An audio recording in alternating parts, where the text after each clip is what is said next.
حضرت علی فرماتے ہیں 3 گھروں میں اللہ کا قہر کبھی بھی نازل ہو سکتا ہے، اللہ کو سخت نفرت ہے ان 3 گھروں سے۔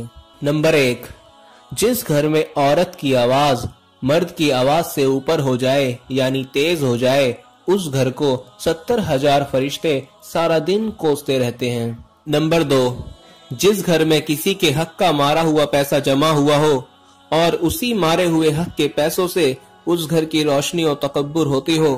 نمبر 3، جس گھر کے لوگوں کو مہمانوں کا آنا پسند نہیں، حضرت جبریل علیہ السلام فرماتے ہیں اس گھر کی نمازوں کا ثواب فرشتے لکھا نہیں کرتے۔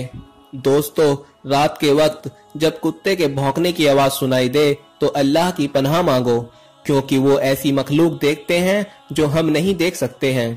دوستو، بسم اللہ پڑھ کر دروازہ بند کیا کریں، کیونکہ شیطان وہ دروازہ نہیں کھول سکتا ہے جسے بسم اللہ پڑھ کر بند کیا جاتا ہے۔ دوستو، پانی کے برتن کو ڈھک کے رکھا کریں، خاص طور پر رات کے وقت، اور اچھی اور سکون کی نیند کے لیے درود پاک پڑھ کے سویا کریں۔ دوستو، جو شخص سوتے وقت 21 بار پوری بسم اللہ پڑھتا ہے، اللہ پاک فرشتوں سے فرماتا ہے کہ اس کے ہر سانس کے بدلے نیکی لکھو، تو رات کے وقت بسم اللہ پڑھ کر سویا کرو۔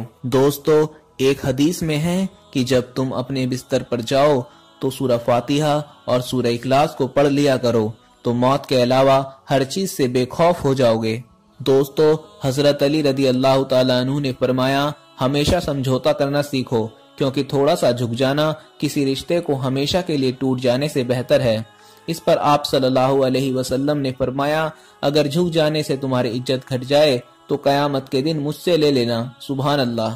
دوستو، ہر اچھی بات آپ کے پاس امانت ہوتی ہے، اور امانت جلدی لوگوں تک پہنچا دینی چاہیے۔ اس لیے دوستو، آپ اس ویڈیو کو دیکھ کر کیول اپنے تک ہی نہ رکھیں، اسے جلد سے جلد اپنے دوستوں میں شیئر کر دیں۔ اللہ حافظ۔